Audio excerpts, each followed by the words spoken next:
लालू यादव ने साफ कहा है कि अगर इससे कांग्रेस को आपत्ति होती है तो वो देखे। स्पेशली मैं अगर आपको बता दूं, समाजवादी पार्टी को कोई दिक्कत नहीं है, शिवसेना को कोई दिक्कत नहीं है। दिक्कत यहाँ पर जो नजर आ रही है वो कांग्रेस की साइड से आ रही है। केंद्र सरकार को कोई टक्कर देने वाला चेहरा नजर आ रहा है तो वो हो सकता है ममता बनर्जी।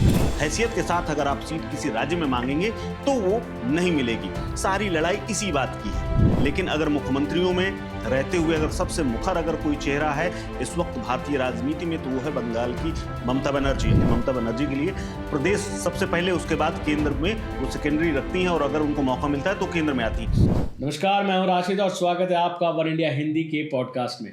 शुरुआत करते हैं आज के बड़े मुद्दे को लेकर, जिस पर मेरे साथ चर्चा करने के लिए मौजूद है मेरे सहयोगी कुलदीप जी और मुकुंद।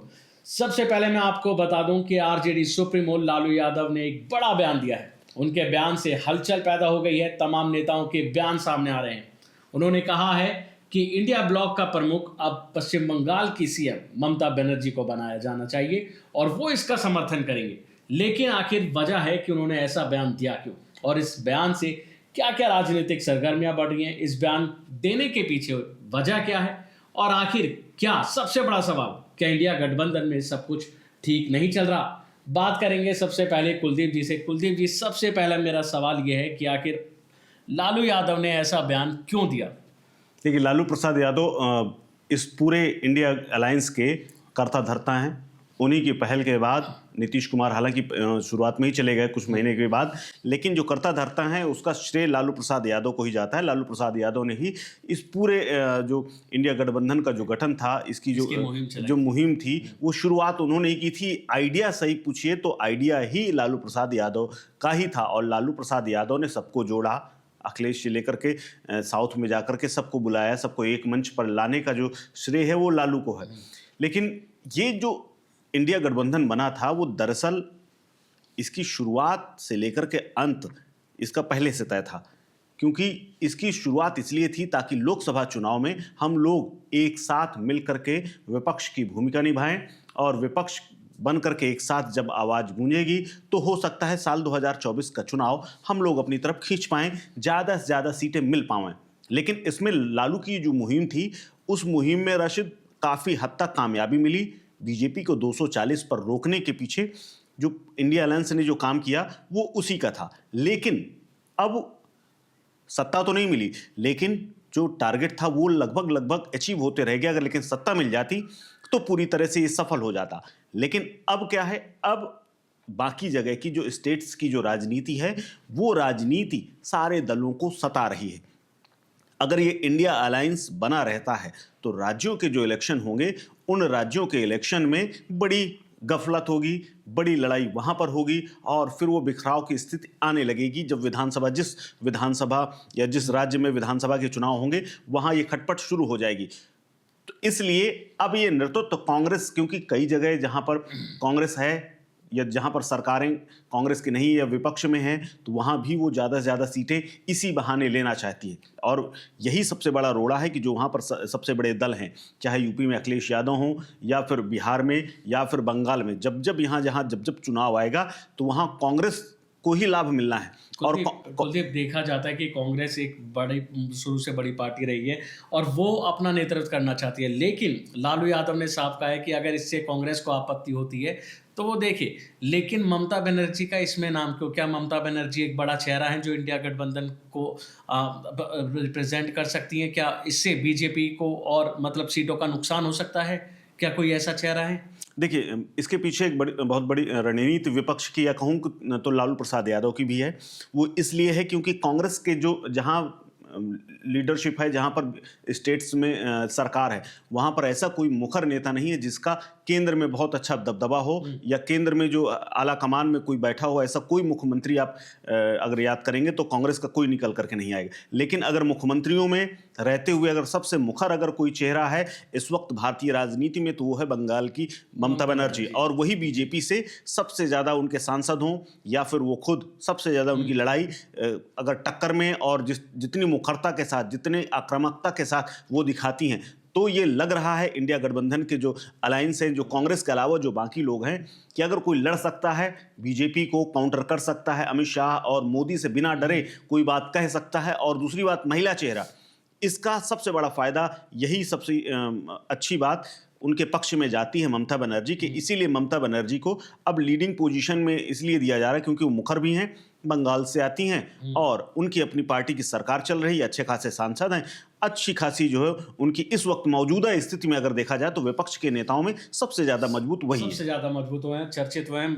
मुकुंद, आपसे सवाल करना चाहूंगा, क्या ममता बनर्जी को बंगाल में रहना चाहिए या फिर केंद्र में आना चाहिए? देखिए, ममता बनर्जी ने भी जो अपना स्टेटमेंट दिया था आज से कुछ दिन पहले टीवी चैनल से बात करते हुए, उन्होंने एक बात स्पष्ट किया था कि मैं बंगाल के साथ ये राष्ट्रीय राजनीति देखना चाहूंगी। तो कहीं ना कहीं ये मैसेज क्लियर है। और अगर इस पूरे गठबंधन के भीतर कहीं ये सवाल उठता है कि ममता बेहतर है या नहीं है, स्पेशली मैं अगर आपको बता दूं, समाजवादी पार्टी को कोई दिक्कत नहीं है, शिवसेना को कोई दिक्कत नहीं है। दिक्कत यहाँ पर जो नज़र आ रही है वो कांग्रेस की साइड से आ रही है। कांग्रेस नेता जो हैं अखिलेश प्रसाद, उन्होंने यही बात कही थी कि उनको अपने प्रदेश की राजनीति के अलावा हमें नेशनल स्तर पर, राष्ट्रीय स्तर पर देखना इतना आसान नहीं रहने वाला। और हम लोगों ने भी देखा जब बंगाल में चुनाव थे, लोकसभा चुनाव हुए, तो ममता बनर्जी का जो पहला फोकस होता है वो अपने राज्य को लेकर रहता है। गठबंधन उनकी दूसरी प्राथमिकता हो सकती है, लेकिन प्राथमिकता हमेशा उनकी होती है अपने राज्य की सीटें, अपने राज्य की पकड़। तो ये कहीं ना कहीं एक डामाडोल की स्थिति पैदा करती है इस गठबंधन के भीतर ही। और अगर लालू प्रसाद यादव पर हम चर्चा करने बैठे हैं, उनके बयान को लेकर, उनके बयान ने एक बात की तस्दीक तो कर दी कि उन्हें ममता से कोई दिक्कत नहीं है, लेकिन जब तेजस्वी से यही सवाल एक दिन पहले पूछा गया था तो वो श्योर नजर नहीं आ रहे थे। उन्होंने कहा था कि देखते हैं, बात करके देख लेंगे, जो सबका फैसला होगा वही बात होगी। तो एक परिवार के भीतर ही यहाँ पर आप देख लें, दो तरह की बात निकलकर सामने आ रही है।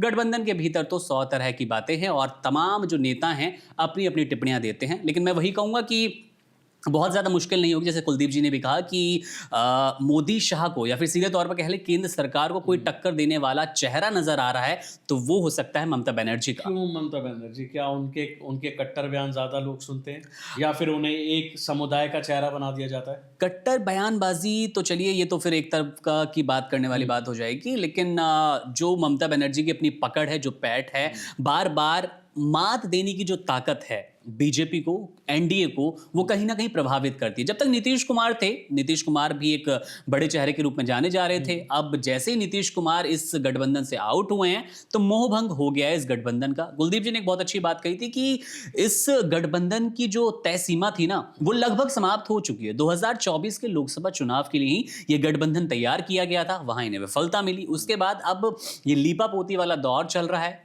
एकदम किसी सटीक निर्णय पे आना तो आसान नहीं होगा, लेकिन हाँ, ममता बनर्जी अच्छा चेहरा हो सकता है। देखिए, मैं बता दूं आपको कि जब ये गठबंधन बना था तो बड़े जोरों शोरों से इसकी आगाज किया गया था कि नेता इसमें इतने दल शामिल हो रहे हैं और कहीं ना कहीं एनडीए को ये पटक नहीं दे देगा, कड़ा मुकाबला इसमें देखने की बात कही थी। और हाँ, मुकाबला देखने को मिला भी, लोकसभा चुनाव में अच्छा खासा मुकाबला देखने को मिला, लेकिन उसके बाद इसके जो दल हैं उनमें आपस में ही खटास देखने को मिली। और अब ये बड़ा सवाल है कि क्या लालू यादव की नज़र में क्या कांग्रेस इसमें सही काम नहीं कर रही या कांग्रेस को अब इससे हटाने का कोई इरादा है?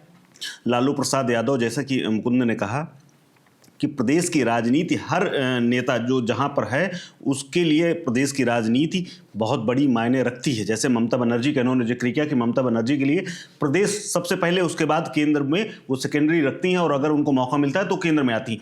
ऐसे ही बिहार में अगले साल राष्ट्रीय चुनाव है, वहाँ पर लालू प्रसाद यादव की इसी बात की चिंता है क्योंकि वो मुख्यमंत्री के तौर पर अपने बेटे तेजस्वी यादव को देखना चाहते हैं। वहाँ पर अगर कांग्रेस को ज़्यादा सीटें जाती हैं तो ये भी से क्लियर धीरे धीरे किनारे करने की कोशिश है कि हम और आप में जो आपस में जो प्रदेश का जो गठबंधन है वहाँ पर लीड लेने की पूरी कोशिश है। इसीलिए अखिलेश यादव और समाजवादी पार्टी की ओर से ये कहा गया कि अगर ममता बनर्जी आती हैं तो हम उनका स्वागत करेंगे, हमें उनसे कोई दिक्कत नहीं। वो इसलिए क्योंकि 2027 में चुनाव है यूपी में, बिहार में अगले साल है। इसके अलावा आम आदमी पार्टी को देख लीजिए तो दिल्ली में चुनाव है, वो भी धीरे धीरे उनकी ओर जा रहे हैं। इसके अलावा अखिलेश यादव का आपने रुख देखा, उपचुनाव हुआ, उपचुनाव में सारी सीटें उन्होंने लड़ी। अखिलेश ने स्पष्ट कर दिया कि 2 सीटें हम आपको देंगे। ये 5 मांगते रहे, नहीं हुए, बाद में कांग्रेस को पीछे हट करके लड़ना पड़ा। और अब लालू यादव तो आ गए समर्थन में, लेकिन क्या बाकी के दल आएंगे समर्थन में? देखिए, लालू बिल्कुल धीरे धीरे ये समर्थन का जो क्योंकि सबके अपने स्वार्थ प्रदेश में जुड़े हुए हैं, तो प्रदेश में हर आदमी चाहता है कांग्रेस। आप देखिए ना कि दिल्ली में अरविंद केजरीवाल की पार्टी ने कह दिया कि हम दिल्ली में अकेले चुनाव लड़ेंगे। तो किनारे बिना कुछ कहे, बिना किसी को नेतृत्व की बात किए हुए अकेले चुनाव लड़ने का मतलब है कि कांग्रेस को वो एक सीट देने के लिए दिल्ली में तैयार नहीं। लेकिन क्या दिल्ली में बिना कांग्रेस नहीं उतरेगी? दिल्ली में कांग्रेस उतरेगी, कैसे उतरेगी? अकेले उतरना पड़ेगा। तो गठबंधन दिल्ली में कहाँ रह गया? तो जो समय सीमा थी वो समाप्त हो चुकी है, इस बात ये स्पष्ट है। और अब जो प्रदेशों की जो राजनीति है, उस राजनीति में कांग्रेस इंडिया गठबंधन के लीड के तौर पर फिट नहीं बैठता, क्योंकि राज्यों में अलग अलग दलों की सरकारें हैं, या फिर वो मुख्य विपक्ष में बैठे हुए हैं, या तो सरकारें हैं या तो मुख्य विपक्ष में बैठे हैं। तो मुख्य विपक्ष में अगर बैठे हैं तो सीधा कंपैरिजन ये होगा कि इंडिया गठबंधन में तो सब लीड कौन कर रहा है? कांग्रेस। तो कांग्रेस उस हिसाब से सीटें चाहेगी, लेकिन वहां का जो विपक्ष बैठा हुआ है वो अपनी धरातल स्थिति को देखते हुए कांग्रेस को उतना ही देना चाहता है जितनी उसकी वहां पर हैसियत है। और उस हैसियत के हिसाब से केवल इंडिया गठबंधन में आप बड़े दल हैं या आप लीड कर रहे हैं, इस हैसियत के साथ अगर आप सीट किसी राज्य में मांगेंगे तो वो नहीं मिलेगी। सारी लड़ाई इसी बात की है। तो ये यहाँ पर सारा मुद्दा जो है वो सीट शेयरिंग को लेकर है कि जहां जहां देखा जाता है कि आखिर इस नेतृत्व कौन कर रहा है, उसको कितनी सीटें हैं, और जो राज्य की पार्टी है उसको कितनी सीटें। मुकुंद, छोटी सी बात में मैं जानना चाहूँगा, छोटे से लफ्ज़ों में, क्या अगर ऐसा होता है तो क्या कांग्रेस ममता बनर्जी को आगे आने देगी या फिर वो इससे अलग हो जाएगी?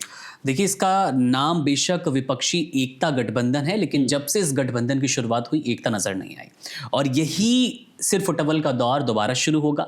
जैसा कि हम बार बार कुलदीप जी और मैं दोनों रिपीट कर रहे हैं कि इस गठबंधन की वो समय सीमा, प्रारूप, इसका पूरा स्ट्रक्चर लगभग खत्म हो गया है। सभी राज्यों में आपने अब चुनावी स्तर पे देखा, विधानसभा चुनाव जब होते हैं, लालू यादव भी कहीं ना कहीं मैसेज क्लियर कर चुके हैं। नीतीश के लिए भी उन्होंने बात कही। नीतीश ने बोला कि 225-30 सीट लेंगे। उन्होंने कहा कि छोड़िए उन्हें, हम फोकस करना चाहते हैं चुनाव पर। बेटे को मुख्यमंत्री बनाने की बात की कुलदीप जी ने। बिल्कुल वो लालू यादव का फोकस अपना बिहार पे है 2025 के लिए। अरविंद केजरीवाल का फोकस वहीं पर है। ममता ने अपना बंगाल जरा सा अपनी हाथ से निकलने नहीं दिया।